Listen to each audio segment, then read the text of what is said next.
stand on this side of the podium, it'll pick you up anywhere in front. Okay, so I can go. You don't need to move that. Remind folks that the gift shop will be open throughout the tour today. Okay. Basically, that's it, I guess. All right, very good. Thank you, sir. All right. So Doug, am I good? Am I microphone wise? Yep. I just stand You here. see where it is, so if Yes. you bump into it or whatever, just put it kind of back anywhere here. Oh, this little tiny That's it, thing. yeah. Okay. All right. All right, everyone. I think we're going to go ahead and we'll get started with our district fashion review. My name is Christina Gabalski. I am the 4-H program coordinator here in Orleans County, and we're really happy to be able to do this in person today. Last year we had to cancel, and I didn't want to have to cancel again, and we kind of just threw it out there at the counties. Some counties, Cattaraugus will not have their review until their fair time. So participants were still invited to come up and participate, but some of the youth had sports-related programs going on and couldn't make it. Erie County and Niagara County did not have any county reviews this year. So, and Allegheny County has a review, but their participants are on the very young side. So we invited them to come, but they chose not to come today. So I'm so happy to have some Wyoming and Chautauqua County representation today. Let me tell you, we will have our review, and then when all the participants, they're going to come through, they'll come up to the front, and then they'll go back out. When we finish the review, I've got certificates to present to everyone.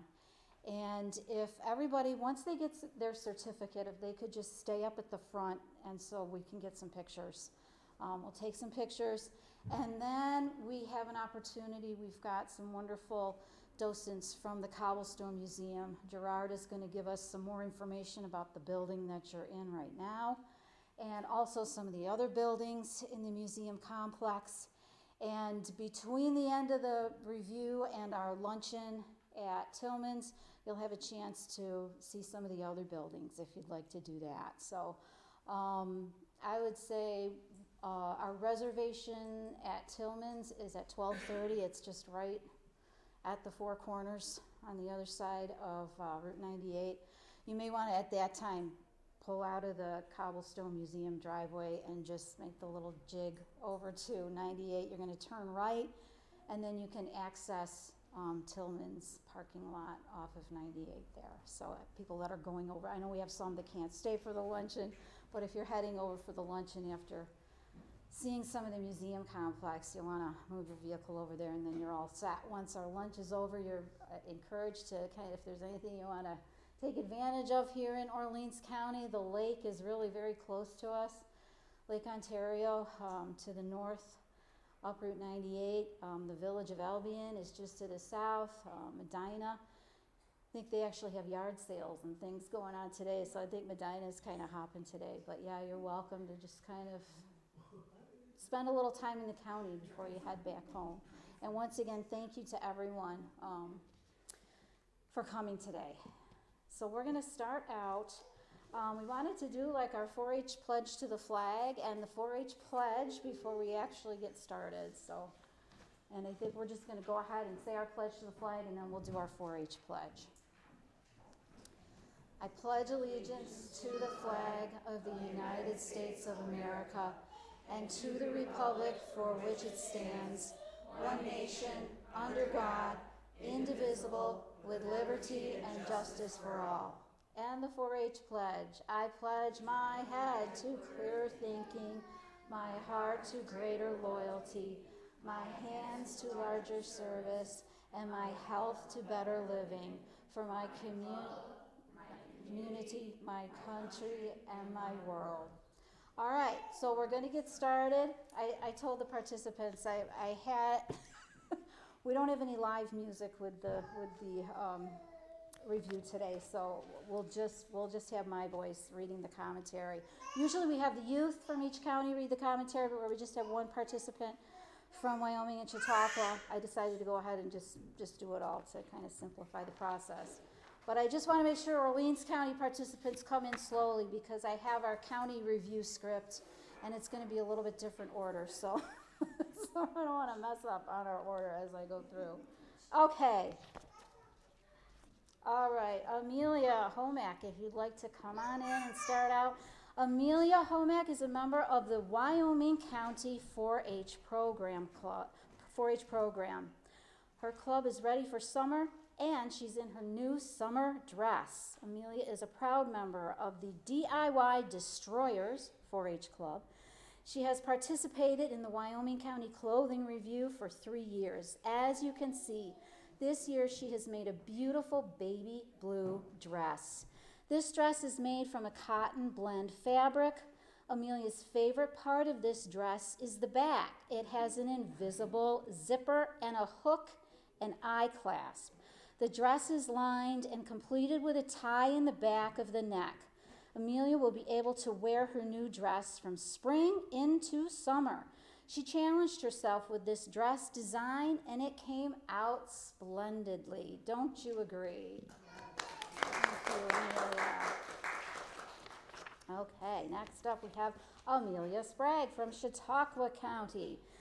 Here comes 16-year-old Amelia Sprague from Chautauqua County in her blue and gold skirt and top.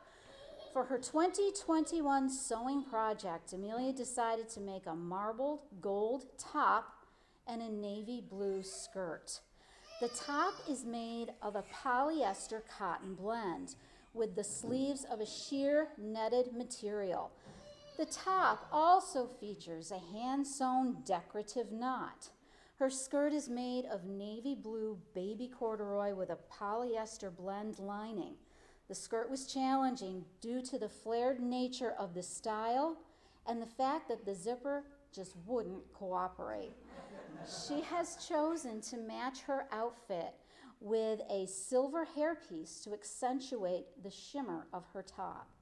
Amelia says she can't wait to wear her outfit with her friends and show her school spirit because blue and gold are her school colors. Excellent work, Amelia. Keep on sewing. All right, and then we'll move on to our Orleans County participants. And we start off with Allison Mathis.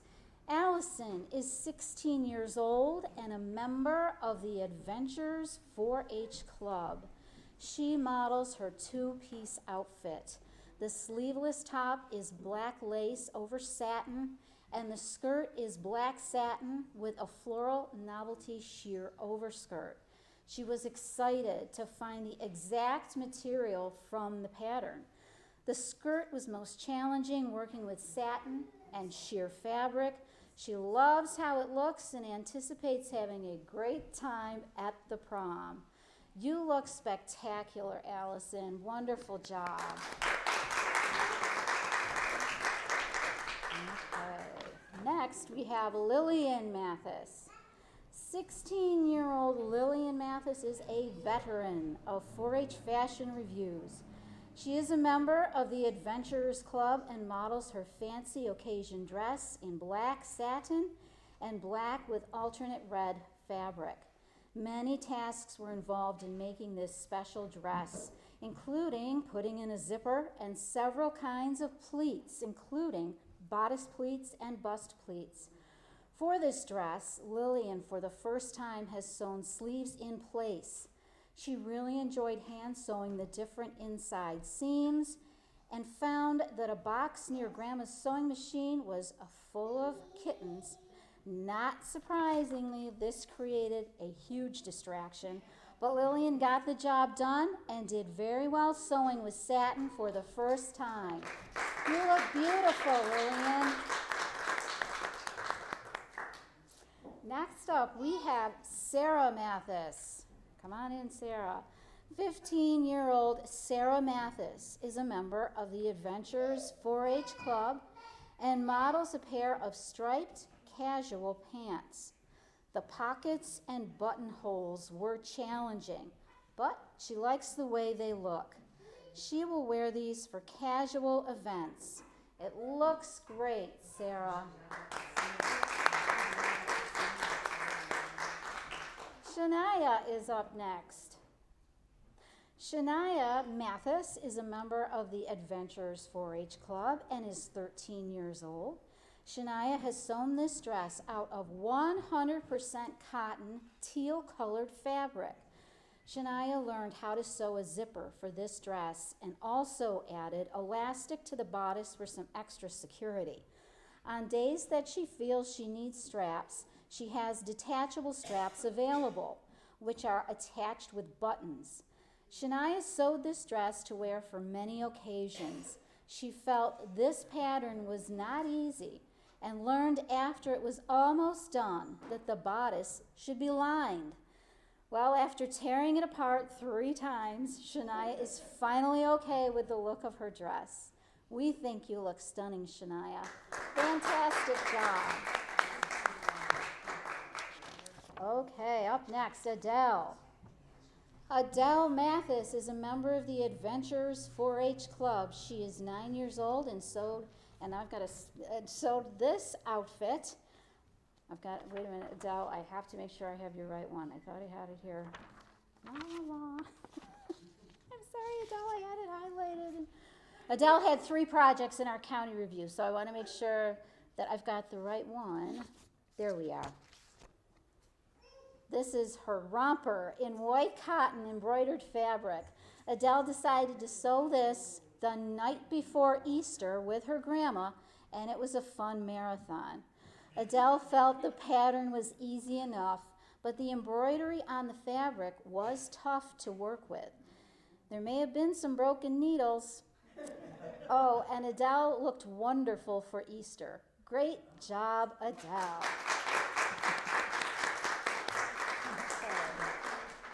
All right, Ariel. Ariel is 14 years old and belongs to the Adventures 4-H Club.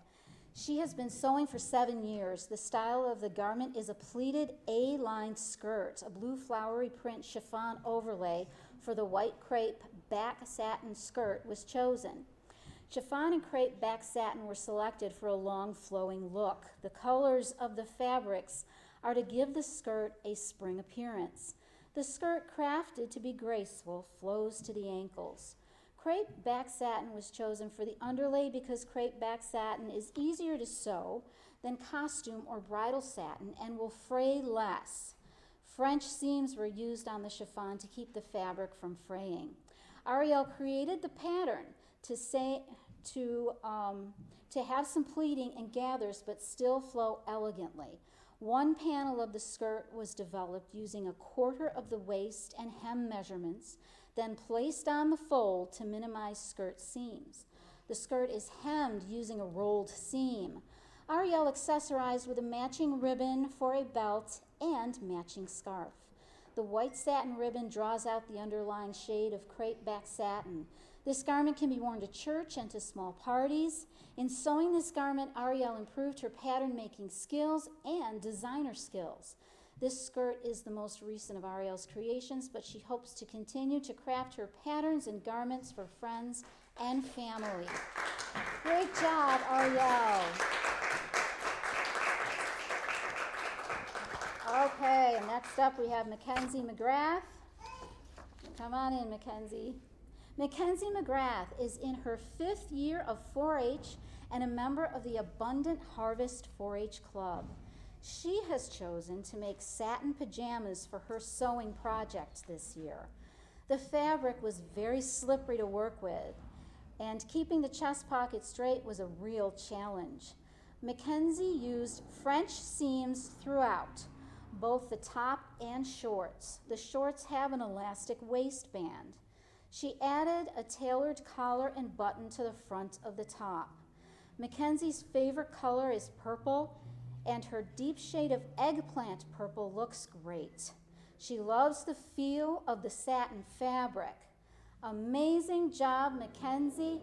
Keep on sewing. All right, so that wraps up the review. What I will do, I think I'll come down to the bottom level there. I've got certificates for everyone, so you'll come up and grab your certificate and just make sure that you stay up here so that we can all get pictures. All right.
attention again.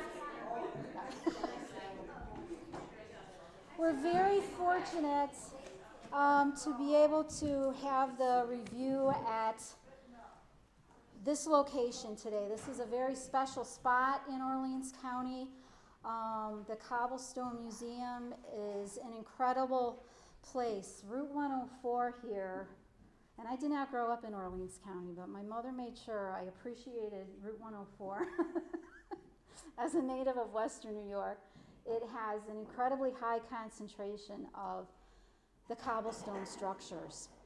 So we have Gerard here. He's going to give you some background on this building, and then before we head to lunch at 12:30, you'll have an opportunity to explore some of the other buildings in this complex, and you'll get more details about that from Gerard. So I'm going to head off of the podium and make way.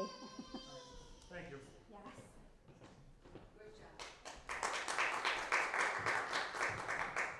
I want to welcome you to the oldest cobblestone church in North America. And Route 104 along here is called the Ridge Road. And 10,000 years ago, the glacier was a mile deep here. And the glacier brought every type of stone down from Canada and ground them up and made them round. And so a cobble is a stone you can hold in your hand. And the glacier rounded these stones and dumped them down here. The glacier blocked the St. Lawrence, so for a period of time, Ridge Road was the beach of Lake Iroquois. The lake came right up to here and washed along the raised Ridge Road, which is made of gravel. So that's, now, the farmers came along the Ridge Road and they found their fields full of stone. Someone asked me, well, did they run out of cobblestones? Is that why they stopped building them? No, the fields are still full of these stones that the glacier dumped here. And so in 1824, the Erie Canal came through and brought prosperity. Suddenly the farmers who were struggling could sell their wheat for $1 a bushel on the docks in Albany. And they're suddenly prosperous. And so they said, we're tired of these log cabins we're in. We want to live in real houses. And larger houses were built. Frame, brick, and cobblestone. There were masons here. From 1824 to 1860, approximately 900 cobblestone buildings were built within 100 miles of Rochester, New York. This style of masonry can be found in England, but here was a fairly unique cobblestone masonry. Some of the masons from here went to Wisconsin and into Ontario. You can find some cobblestone buildings in those communities done by masons who worked here. So that is, and in May of 1834, they started work on this building. And they're using soft lime mortar, not Portland cement. And you couldn't do it in freezing weather. So from May of 1834 to October of 1834, they had to get this building up. So you can imagine the uproar around this grounds. These stones are being hauled out of the fields. Soft lime mortar is being brought in barrels, open, and the mortar is being mixed. The masons are raising the walls. You see how thick the walls are. The interior walls are rubble stone. When you go out and look to your right, the ladies' room out of the foyer. If you look to the right, that's the ladies' room, and the wall is the rubble wall is on the inside. There's a gap, and then the cobblestone is there. And these are done with field cobbles. These are brought out of the fields here. And as the masonry evolved, more people, they used smaller and more matching stones. When you get down to the schoolhouse, you'll see, if you go down there, which is down this way, you will see the matching stones that they brought from Lake Ontario, which is to our south here. So this building, the board house next to it, which was the parsonage, and the schoolhouse are National Historic Landmarks.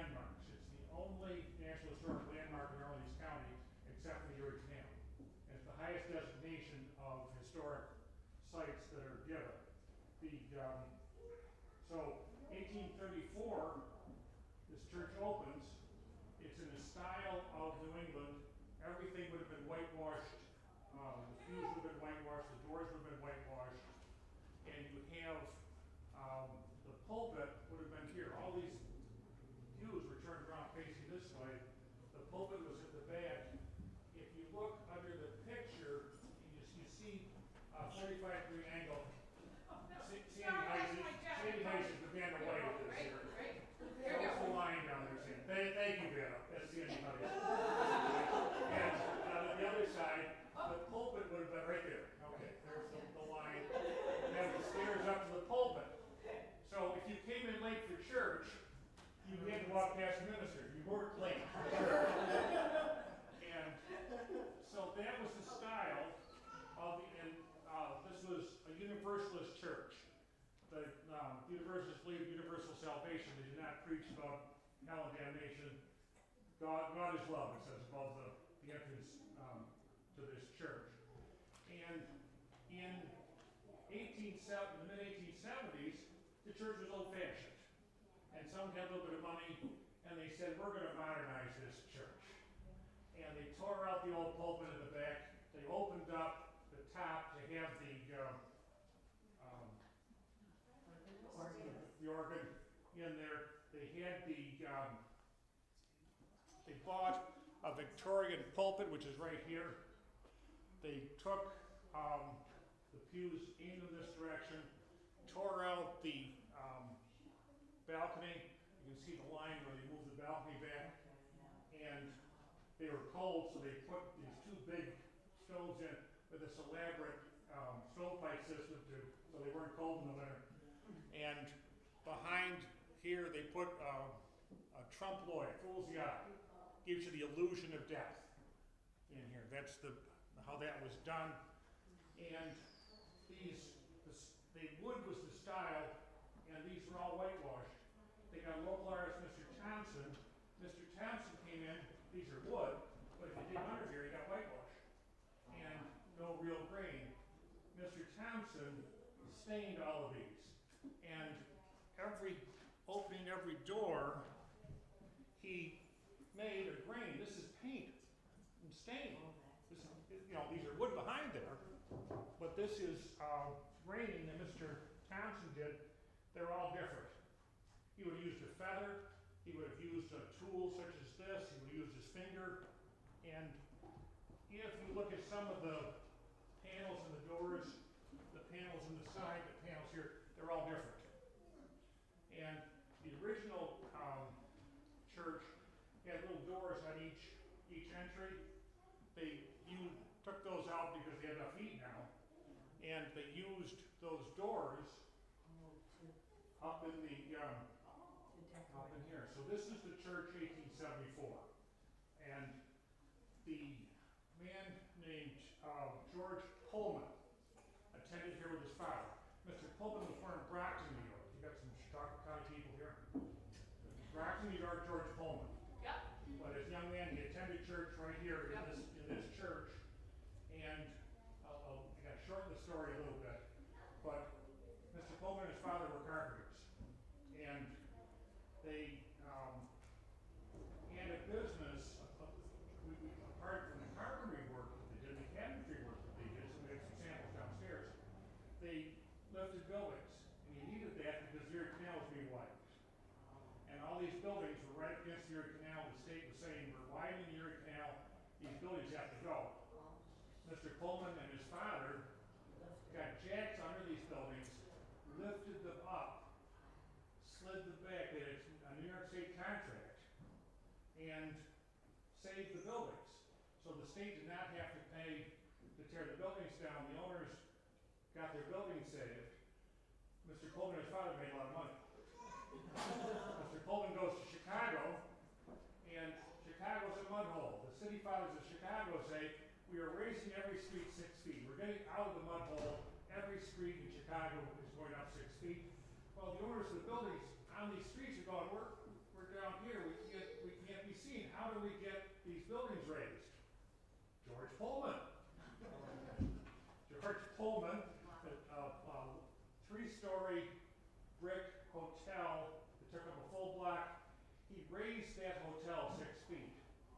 and they stayed in business the whole time. I wouldn't have stayed there, but the guests stayed at that hotel while they had such confidence in Mr. Coleman's ability to raise that brick building, and Mr. Coleman made a lot of money. He did not invent the rail sleeper car, but he perfected it. And so the Pullman car was made by Mr. Pullman in a community he called Pullman. He bought up the land and built the town of Pullman with the Pullman factory and the Pullman houses all over that he owned and charged rent for.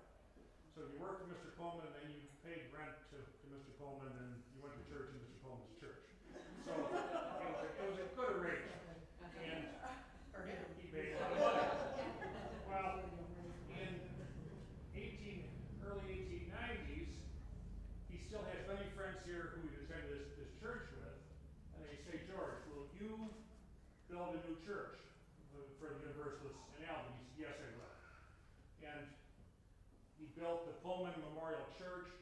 If you follow Route 98 back into the village of Albion, in the middle of the village is the Pullman Sandstone Universalist Church. Is there 65 Tiffany windows are in that church. Mr. Pullman had Louis Comfort Tiffany come to Albion. Mr. Pullman had some authority here. Louis Comfort Tiffany came from New York to Albion to make sure that those windows were put in properly into Tiffany standards. And those windows are still there in that church. Now, the church, there's money donated to this church congregation here. They're Universalists. They're all going to Albion to the new church, which is endowed by Mr. Pullman. He paid for it. But the money from this church can't go up there. This is, by law, has to stay here. So, in order to keep this functioning as a church, in the summer they had 2 Universalist services here each year that maintained this as a church and exempt from taxes. But they didn't chop this up, they didn't change it, they didn't modernize it, there was still some money left. 1960, the money's gone from this church. There's no money left.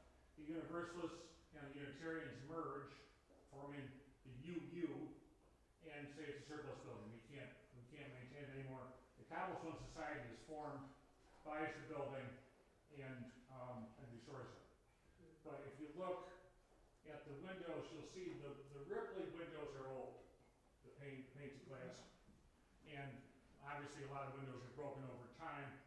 They did not have stained glass here. It was a more modest endeavor on this. That's how this was done. So this building was saved, and we have one. I mean, we're a non-sectarian museum. We're a museum. We're not sectarian, but there is a patriotic service held here once a year. And the Universalists come in honor of the previous whatever. We have a reed organ up in the up here. We restored the bell. The bell can be rung. The organ is run by a bellows. We have a mechanical system to blow air through now. But a big bellows would have been there. We would have got some strapping young farm boy to pump on the bellows, and it's called the blow boy. And that red screen, or color, I'm not very good at colors, but that screen is there so that you didn't stare at the blow boy well. You didn't want to be distracted.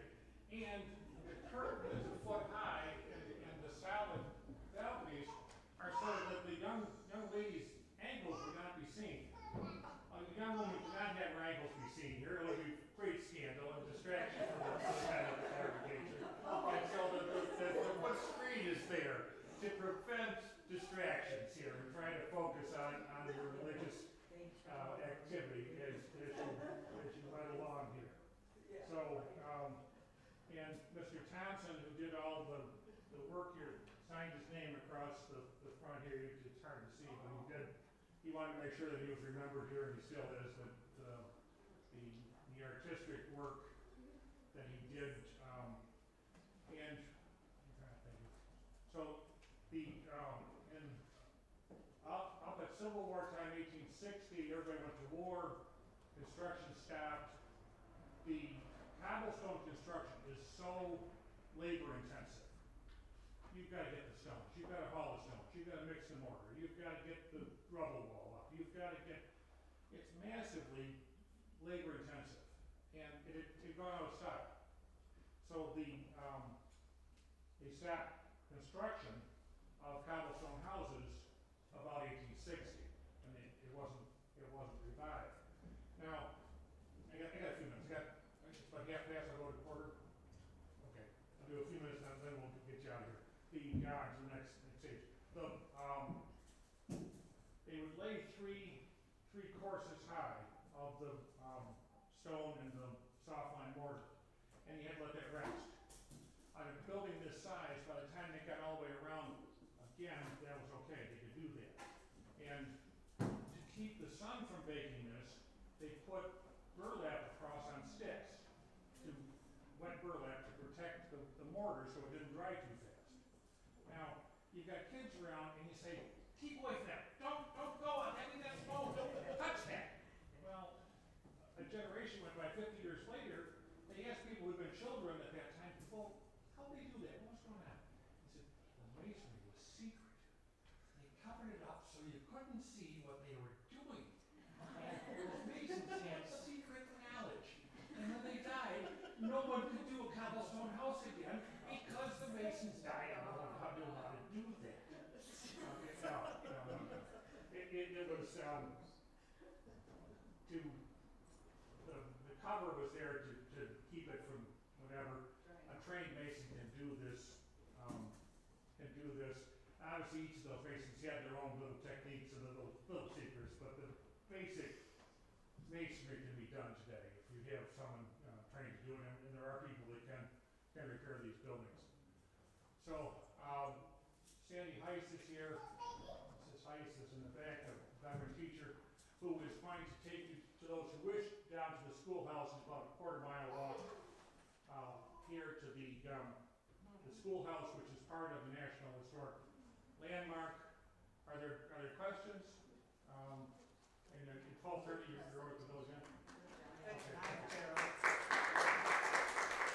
I'm going to be next door at the. Do you rent this out like for weddings and things Yes, like that? we have weddings here and other events, and so yes, please do that. And we have events. And I forgot to say, CobblestoneMuseum.org, the website, on there are videos, and I would encourage you to go to CobblestoneMuseum.org, and there's a 10-minute video on the construction of cobblestone houses and the site here, and there's several other videos that are on there.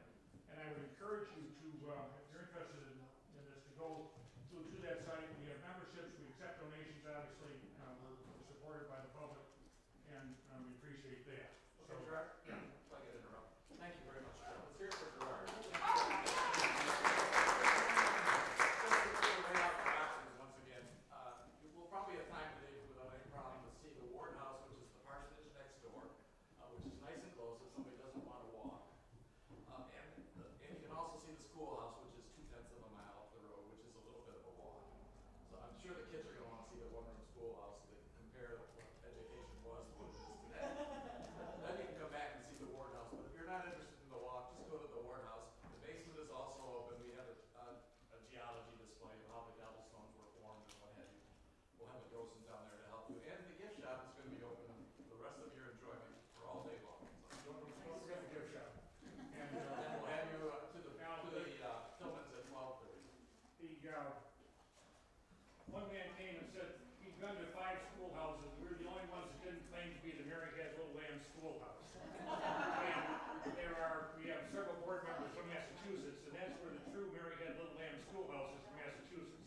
So don't let anybody tell you that the Mary Had Little Lamb Schoolhouse is here. I'm sure lambs went to school here. I'm sure someone brought a lamb, but it wasn't a Mary Sawyer actually is from Sterling, Massachusetts. Oh, There's a little statue in Sterling,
a second?